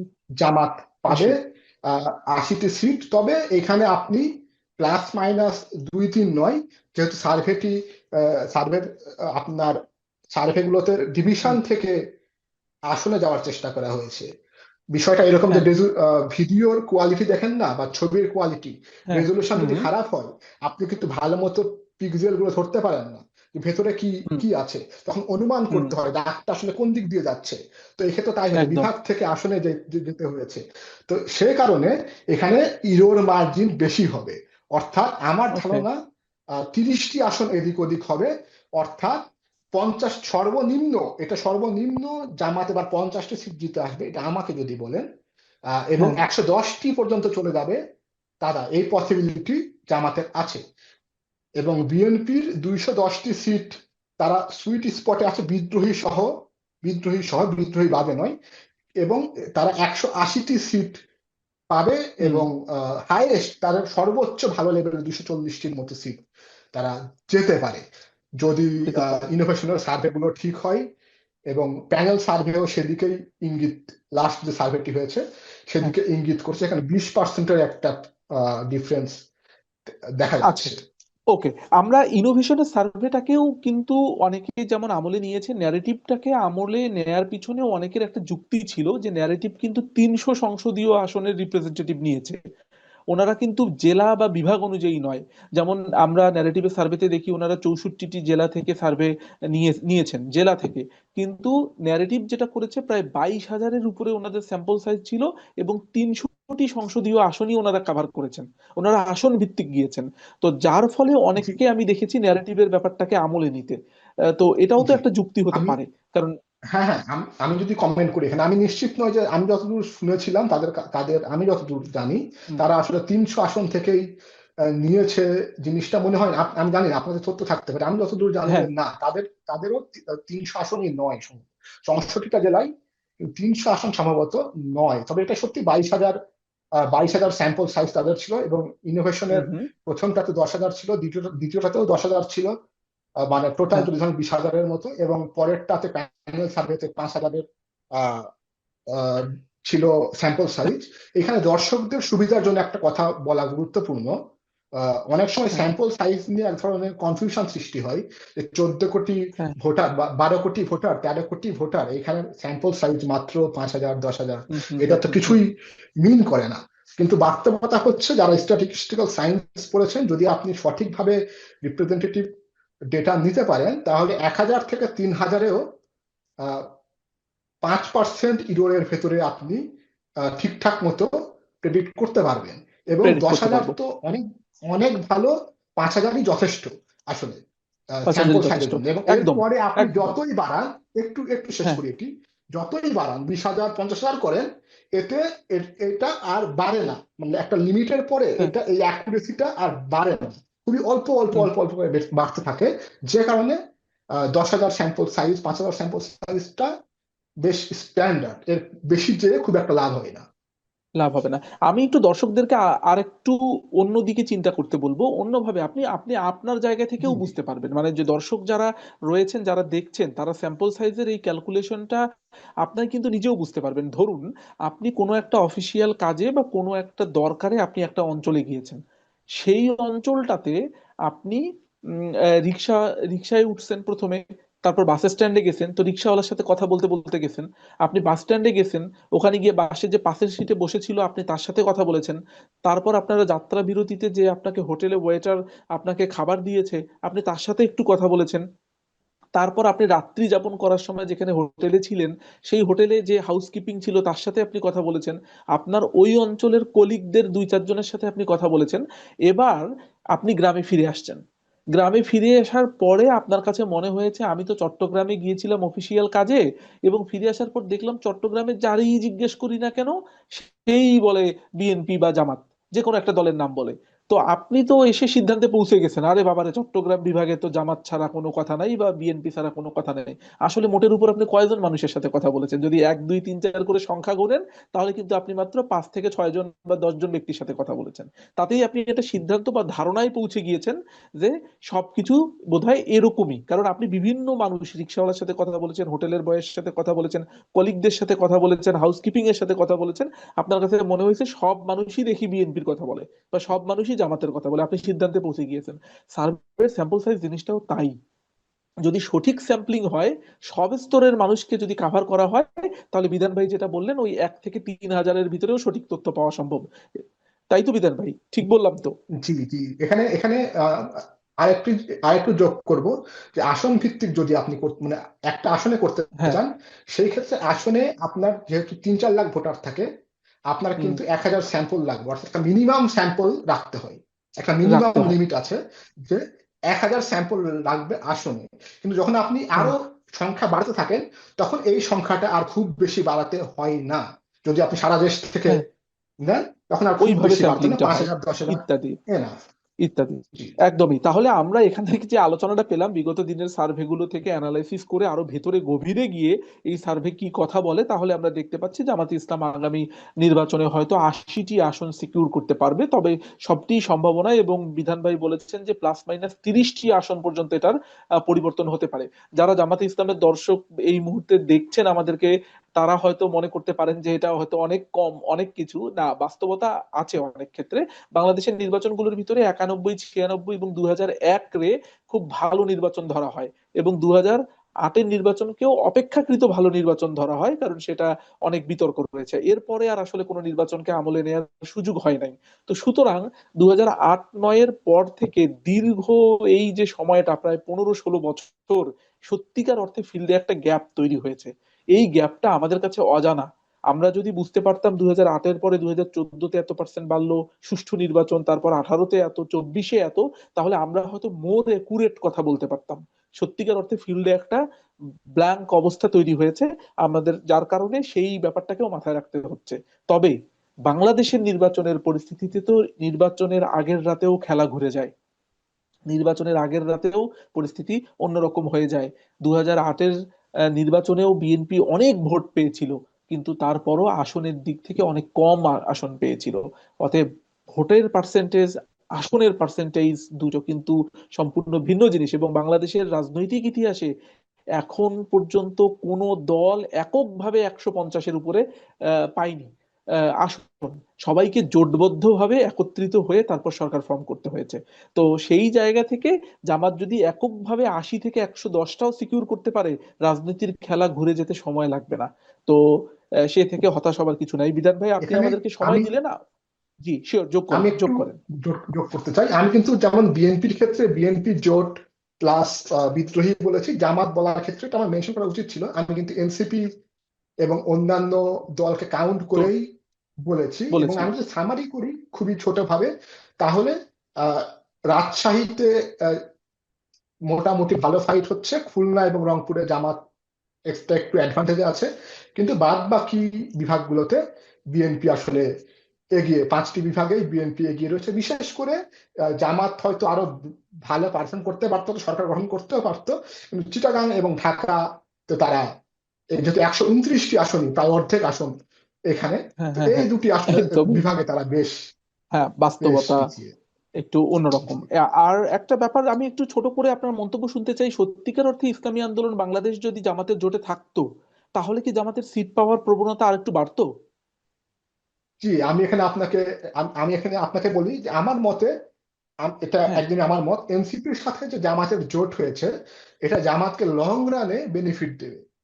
লং রানে ওকে। আদর্শিক ভাবে এবং তাদের ইমেজ ক্লিনিং এবং 24-এর হ্যাঁ, গণঅভ্যুত্থানের সাথে তাদেরকে আরো বেশি অ্যালাইনমেন্ট করা, হ্যাঁ, হ্যাঁ। এইসবে লং রানে তাদেরকে একটা অ্যাডভান্টেজ দিবে।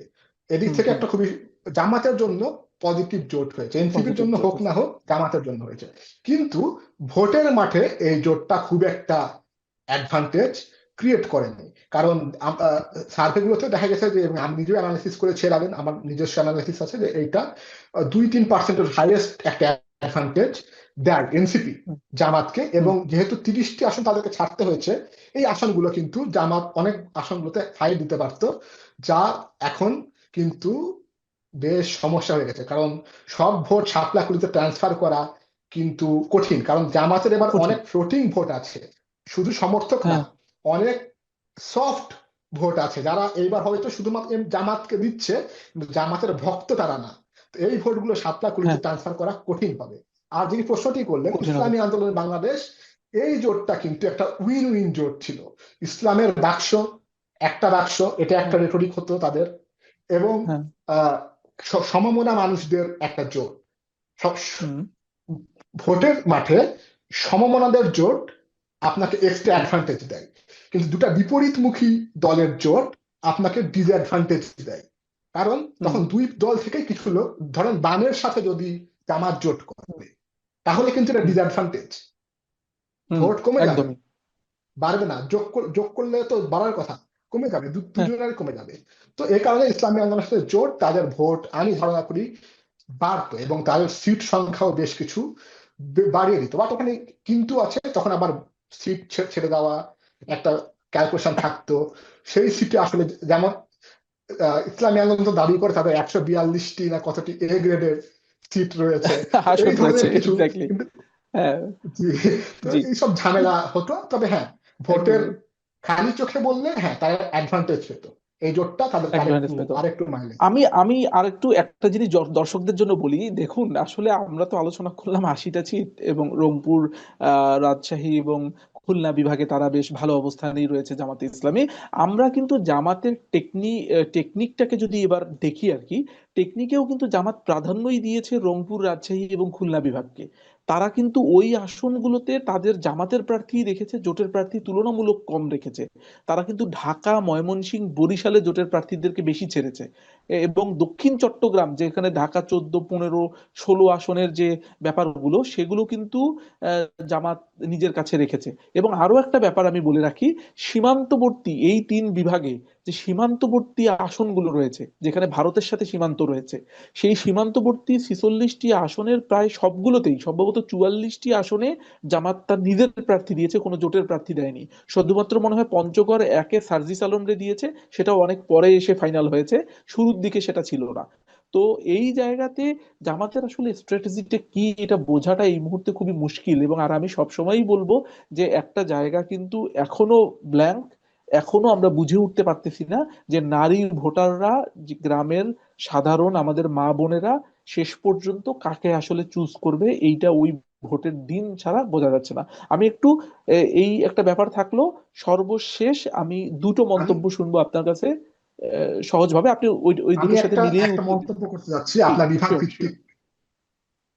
হ্যাঁ, একটু বলে নিই আমি। হ্যাঁ, বিভাগ ভিত্তিক যে কথাটি বললেন যে স্ট্র্যাটেজিক ভাবে আপনি যদি দেখেন, স্ট্র্যাটেজিক ভাবে কিন্তু জামাত ইনোভেশনের যে সার্ভে, হ্যাঁ সেই হ্যাঁ। সার্ভের যে ইন্ডিকেশন, হয়তো তাদের নিজস্ব হুম। সার্ভে ছিল, প্রায় হুবহু সেম স্ট্র্যাটেজি ফলো করেছে তাদের বিভাগ ভিত্তিক আসন দেওয়ার ক্ষেত্রে। হ্যাঁ, ইনোভেশন যেভাবে প্রেডিক্ট করেছে, যেখানে স্ট্রং সেখানে বেশি হ্যাঁ। ক্যান্ডিডেট দিয়েছে, যে বিভাগগুলোতে যেখানে দুর্বল সেখানে কম দিয়েছে।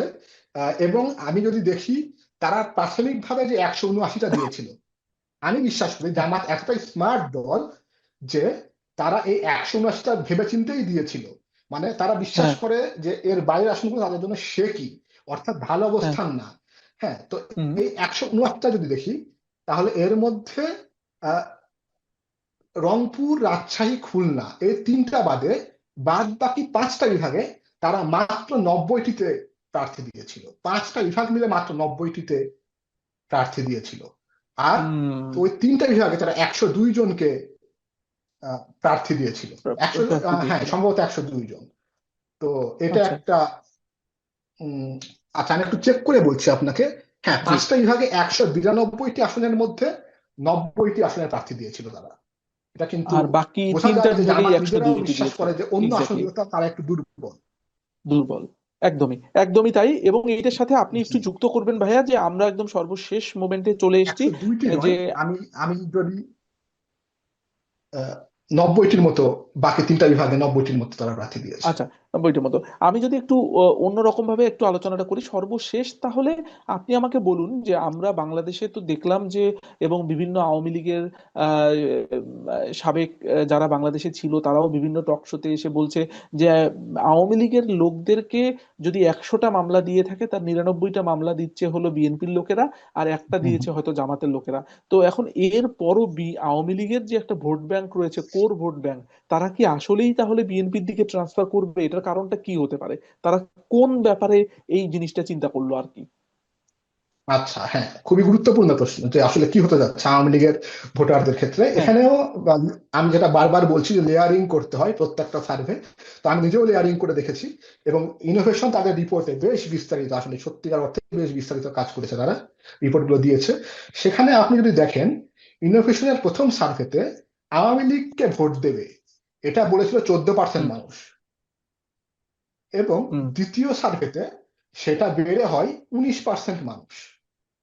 আওয়ামী হুম, লীগ কি এই 6 মাসে এমন কিছু করেছিল যে 14% থেকে 19% তাদের পপুলারিটি বেড়ে যাবে? উত্তর হচ্ছে না। প্রথম সার্ভেতে অনেকে ভয়ে, যেহেতু আগস্টের পর পর কিছু মাস পরে, হুম, ভয়ে বলে নাই, ইনসিকিউর ফিল করেছে যে আওয়ামী লীগকে তো তারা সাপোর্ট করে এটা হুম, হুম, বলতে। যে কারণে আমি বলতে চাই, প্রথম সার্ভের যে ডেটা, এই সময় যারা আওয়ামী লীগকে সাপোর্ট করে বলেছে এরা কিন্তু বেশ কট্টর এবং সাহসী আওয়ামী লীগ সাপোর্টার, এবং লেভেল হুম, অনেকে এদের মধ্যে। তো এদের মধ্যে দেখা গেছে প্রায় 50% ভোট দিতে যাবে না তখন বলেছিল। হুম, এবং তখন কট্টরদের মধ্যে ক্যালকুলেশন করে হুম, দেখেছি, আহ, তাদের আরেকটি প্রশ্ন ছিল আওয়ামী লীগকে যদি নির্বাচনে অংশগ্রহণ করতে না দেওয়া হয় তাহলে কাকে ভোট দিবেন। সেক্ষেত্রে ফিফটি হুম, পার্সেন্ট তো বলেছে যে ভোট দিতে যাব না। বাদ হুম, বাকিদের মাঝে যদি একজন বলে থাকে জামাতকে ভোট দেব, তাহলে হুম, 1.3 জন, মানে 3 জন যদি জামাত বলে, বুঝেছি। 4 জন ধরেন বিএনপি। হ্যাঁ, হ্যাঁ, এইভাবে ভাগ হচ্ছে, অর্থাৎ খুবই ক্লোজ কট্টরদের মধ্যে। হুম, তো ধারণা করি আমি যে যেহেতু হুম, কট্টরদের মধ্যে ওই যে যারা কট্টর এরাই তো বেশি মামলা হামলা হুম, অসুবিধায় পড়েছে, হুম, হুম, কিন্তু হুম, আওয়ামী লীগের তো একটা সফট ভোট ব্যাংকও রয়েছে, যেটা আমরা পরে দেখলাম যে 19% বলছে, হয়তো আরো বেশি, এখনো অনেকেই বলতে হেজিটেট করে। হ্যাঁ, যে, হুম, অন্য ইন্ডিকেশনও আছে যে আওয়ামী লীগের ভোট ব্যাংক আসলে আরো বেশি এখনো। হ্যাঁ, তো সেইখানে সফটরা যখন পরবর্তীতে দেখা গেছে, সফটদের মধ্যে কিন্তু শেষে এসে এখন দেখা যাচ্ছে প্রায় একজনের বিপরীতে 3 জন বলছে, একজন জামাত বললে 3 জন বলছে বিএনপি, কারণ বিএনপি। সফটরা কিন্তু ক্ষতির সম্মুখীন হয়নি। ক্ষতির সম্মুখীন কিন্তু ওকে। লিডার স্ট্রং যারা এরা হয়েছে। এবং সফটদের মধ্যে কিন্তু যারা সফট কালচারালি আওয়ামী লীগ বা হচ্ছে বিভিন্ন দিক, এখানে একটা ইস্যু আছে যে সংখ্যালঘুদের ভোট কিন্তু এখানে একটা মেজর ফ্যাক্টর, বেশিরভাগই এটা আমি আমরা এই বুঝি যে প্রশ্নটাতেই বিএনপি আসতাম ভাইয়া, এই প্রশ্নটাতে যাবে। আসতাম, এই যে এই কথার সাথে আপনার আগের কথার সাথে আমি মিলাই যে এনসিপি কে জোটে নেওয়াতে জামাতের আসলে খুব লাভ হয় নাই। তাহলে এখন আমি প্রশ্ন করি, এমনি নর্মাল চিন্তা ভাবনাতেই যদি আওয়ামী লীগকে এখন বলা হয় আওয়ামী লীগ কাকে সবচেয়ে বেশি শত্রু মনে করে, তাহলে সবচেয়ে অপছন্দের ব্যক্তি গুলা হবে এনসিপির লোকেরা। এদেরকেই জি, আওয়ামী লীগ সবচেয়ে অপছন্দ করে। এবং সেই জি। অপছন্দের মানুষগুলো জামাত জোটে যুক্ত হওয়ার কারণেই কি, যারা কিনা সফট ওই যাদেরকে বলছেন যে জামাতে ইসলামের দিকে একটু ঝুঁকতে এটা পারতো বলে এটা মনে একটা হয়? পসিবিলিটি, এটা হুম, ডাটা দেখে আসলে বলতে পারছি না। বাট হ্যাঁ, এটি আমিও বলতাম, এটা আমারও নোট আছে যে হ্যাঁ, এনসিপি তে হ্যাঁ, যোগ দেওয়ার ফলে হয়তো যারা দিত এদের অনেকেই মানে হয়তো লাভের চেয়ে ক্ষতিটাই বেশি হলো কিনা। হ্যাঁ, এটা হ্যাঁ, একটা একটা বড় বিষয়। আমি বলছি লং রানে এটা জামাতের জন্য ভালো জামাতের জন্য এই অনেক ভালো, যোগটা। হ্যাঁ। হ্যাঁ, কিন্তু ভোটের এইবারের হিসাবে এটা কি আমার ধারণা, হ্যাঁ এটা যেমন আমি আপনাকে একটা তথ্য দিই। আমি হুম। খোঁজ নিলাম যে কুড়িগ্রামে দেবিদ্বার যে আসনটি হাসনাত আব্দুল্লাহ, সেখানে তো কুমিল্লায়, কুমিল্লায়, মুন্সিকে হ্যাঁ। দিল না। সেইখানে, হ্যাঁ হ্যাঁ সরি আমি বলবো, হ্যাঁ কুমিল্লাতে। সেখানে কিন্তু মুন্সিকে দিল না। এখন কিন্তু বিএনপি ট্রাক প্রতীকের, যদিও দেরি হয়ে গেছে, এখন হয়তো তারা ট্রেনটা ধরতে পারবে না, কিন্তু ট্রাক প্রতীককে বেশ ভালো রকম সাপোর্ট দিচ্ছে। এবং অনেকেই আশা করছেন বা দুশ্চিন্তা করছেন যে আওয়ামী লীগ যেহেতু আর কারোর উপর না হোক, হাসনাত আব্দুল্লাহর উপর চরম খেপা, এই বিএনপি হ্যাঁ, ভোট আর আওয়ামী লীগ ভোট যদি ওই দিন এক হয়ে যায়, তো আপনি চিন্তা করতে পারেন এদের কিন্তু আসলে এই দুই ভোট কিন্তু অলরেডি 50%-এর উপরে প্রত্যেক নির্বাচনে আমরা দেখেছি, তাই না? অ্যাটলিস্ট আগের নির্বাচনগুলোতে। তো এটা হুম, একটা হুম। বড় থ্রেট হয়ে দাঁড়াতে ব্যাপার পারে হবে। আসনাত আব্দুল্লাহর জন্য। এবং এনসিপির ক্ষেত্রেও এই আওয়ামী লীগ ভোট হয়তো বা এনসিপির কারণে কিছুটা আরো বেশি হুম, হুম, হুম, বিএনপির দিকে ঝুঁকেছে। এবং হুম, আওয়ামী লীগ এবং জামাতের তো একটা সম্পর্ক আছে, দাকুরাল সম্পর্ক, বা একে অপরের হুম, পোলার অপোজিট, এই দুটাকেই হুম। ধরা হয় বাংলাদেশের রাজনীতিতে জি। অনেক সময়। হ্যাঁ, যে কারণে হয়তো বা অনেক সফট সাপোর্টার যারা এরা জামাত একদমই ঠেকাও নীতিতে নীতিতে শেষ পর্যন্ত বিএনপিতে ড্রাইভ দিচ্ছে শেষে এসে। দিচ্ছে। আমি লাস্ট একদম প্রশ্ন যেটা দিয়ে আমরা শেষ করব সেটি হলো যে হিন্দু ভোটার, বাংলাদেশের ঐতিহাসিকভাবে হিন্দু ভোটার রয়েছেন অনেক, আর হিন্দু ভাই বোনেরা ওনারা ভোট দেবেন, তো ভোট দিয়ে থাকেন। তো তারা বেশিরভাগ ক্ষেত্রেই আমরা বিভিন্ন অঞ্চলের যদি প্রিভিয়াস হিস্ট্রি দেখে থাকি তাহলে আওয়ামী পন্থী মানুষদেরকেই ওনারা বেশিরভাগ সময় ওনাদের প্রতিনিধি হিসেবে নির্বাচন করেছিলেন। তো এইবারের সিনারিওটাতে আমার আপনার কাছে কি মনে হয়, যদি দুটো তো, এটা এখানে তো শুধু পার্থক্য মতাদর্শের নয় বরং দুটো ধর্মেরও। তো সেই জায়গা থেকে জি, এক্স্যাক্টলি।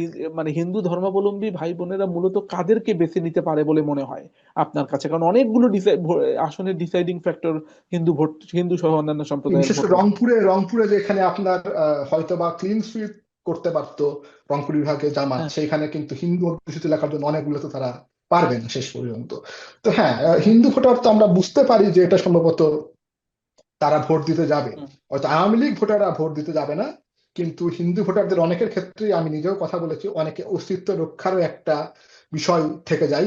হয়তো তারা বিএনপি থেকে যায়। কেই সাপোর্ট দিবে বেশি। সার্ভে গুলো তো ডিরেক্টলি রিলিজিয়ন বেসড, এই পার্টিশনটা সেভাবে দেখানো হয়নি। তবে আজকে সোচ্চারের সার্ভে একটি হুম, হয়েছে 4টি আসনে, সেইখানে কিন্তু হ্যাঁ, আমি দেখলাম যে হিন্দু ভোটাররা বিএনপির দিকেই ঝুঁকছেন, বেশি বা ঝুঁকছে। অনেক বেশি পরিমাণে ঝুঁকছেন। হ্যাঁ। ওকে, ওকে। ধন্যবাদ, ধন্যবাদ বিধান ভাই। আপনার সাথে অনেকক্ষণ ধরে আলোচনা হলো। আমার মনে হয় যে দর্শকরা একটা, যারা এইটা পুরোটা দেখবেন তারা হয়তো অনেক বিষয়ে একটা চিন্তা ভাবনা পাবেন, কারণ এটা শুধুমাত্র ধারণা করে নয় বরঞ্চ আমরা যেহেতু আমাদের হাতে একটা তথ্য আছে বা ডেটা আছে যে বিভিন্ন সার্ভে গুলো, এই যে 10,000, 20,000, 5,000 করে মানুষের সার্ভে করেছে, সবগুলোকে জড়ো করলে এবং এর ভিতরে বিভাগ অনুযায়ী, জেলা অনুযায়ী, আসন অনুযায়ী, ধর্মভিত্তিক এই বিষয়গুলোকে অ্যানালাইসিস করলে আসলে কোথাও না কোথাও একটা ধারণা পাওয়া যায়। তবে সবগুলোতেই যেহেতু আহ, একটা কিন্তু মার্জিন অফ এরর বা একটা সীমাবদ্ধতার জায়গা কিন্তু সব জায়গাতেই থাকে, সেটা ধরেও আমরা একটু পরিস্থিতি বুঝতে চাই আর কি। আমরা সমস্ত আলোচনা এখানে করেছি ইতিবাচক চিন্তা নিয়ে, যে বাংলাদেশে একটা সুষ্ঠু ভোট হবে, কোনো রকমের কেন্দ্র দখল হবে না, ভোটের ব্যালট বাক্স নিয়ে দৌড়াদৌড়ি হবে না, কোনো প্রকার সহিংসতা হবে না, কোনোরূপ ইঞ্জিনিয়ারিং হবে না, সমস্ত কিছুকে বাইরে রেখে পজিটিভ চিন্তা থেকে অবাধ, সুষ্ঠু এবং নিরপেক্ষ নির্বাচনের আলোকে আমরা এই আলোচনাটি করেছি এবং ডেটা দিয়ে আমরা বোঝার চেষ্টা করেছি সত্যিকার অর্থে জামাত ইসলাম এবং বিএনপি কোন পর্যায়ে পৌঁছে যেতে পারে। একদম ছোট করে যদি আহমেদ ইস্তেক বিধান ভাই আপনি আমাদেরকে একটু লাস্ট ফাইনাল দর্শকদের উদ্দেশ্যে যদি আপনি একটু 1 মিনিট বা 30 সেকেন্ডে যদি একটু বলেন। আপনার কোনো কথা বলার জি, থাকলে। আমি তাহলে আমি একদম শেষ কথাটা বলে ফেলি, যেহেতু এখানে দেখলাম আমরা জামাত হয়তো অনেকের এক্সপেকটেশন, যেটা আমি সেটা বলতে পারি নাই, যে অনেকে ভাবছে যে আরো বেশি পাবে। হ্যাঁ, কিন্তু আমার হ্যাঁ, আমার পক্ষে সেটা বলা সম্ভব হয় না, কিন্তু আমি আশা কথা করতে চাই না তাদেরকে।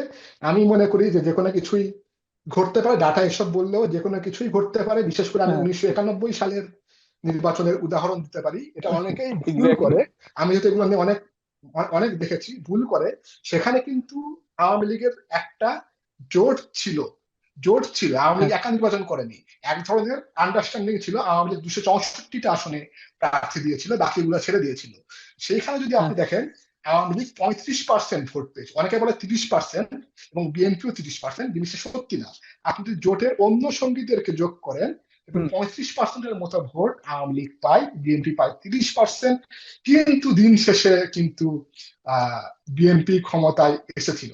সো এসেছিল। যেটাই হোক, পপুলার ভোটে বিএনপি জিতে যাওয়ার পরেও যদি জামাত জিতে যায়, তাহলে সেটা আপসেট হবে, কিন্তু অস্বাভাবিক হবে না বলেই আমি মনে করি। এবং ভোটের হাওয়া বোঝা যাচ্ছে না। অনেক অনেক রকম কথা বলছে মিডিয়াতে, জামাতের জন্য একটা শোরগোল আছে। তো হ্যাঁ, দুই দলের প্রতি আমার শুভকামনা থাকলো যে তারা ভালো করুক, এবং খুব একটা ভালো করুক আমাদেরকে। সুন্দর নির্বাচন। জি, সুন্দর একদমই নির্বাচন তাই। পদ্ধতি, মারামারিটা না হোক এবং হ্যাঁ, ইঞ্জিনিয়ারিংটা না হোক। এটাই, হ্যাঁ, এবং কোন রকম ইঞ্জিনিয়ারিং একদম না হোক। ধন্যবাদ। ধন্যবাদ বিধান ভাই। আমরা এই পর্যায়ে একদম শেষ। আমাদের সবচেয়ে বেশি বড় কথা হলো যে আমরা শুভকামনা জানাতে চাই দুই দলকে, এবং বাংলা পালসের আজকের এই আয়োজনে যারা দেখলেন তারা আমাদেরকে কমেন্ট করে জানাবেন আপনাদের মতামতগুলো, সাবস্ক্রাইব করবেন, শেয়ার করে বন্ধুদেরকে দেখার সুযোগ করে দেবেন। এবং নির্বাচনে সবাই আমরা স্বাভাবিক থাকি, সুস্থ থাকি, ইতিবাচক থাকি, এবং সকলের জন্য শুভকামনা জানাই, সেটি আমাদের প্রত্যাশা। বাংলা পালসের সঙ্গে থাকার জন্য ধন্যবাদ। ধন্যবাদ বিধান ভাই, ফিনল্যান্ড থেকে আমাদের সাথে জি, যুক্ত হয়েছিলেন, আপনাকে ডেটা ধন্যবাদ, সায়েন্টিস্ট। বাংলা ফার্স্টকে ধন্যবাদ। জি। ধন্যবাদ।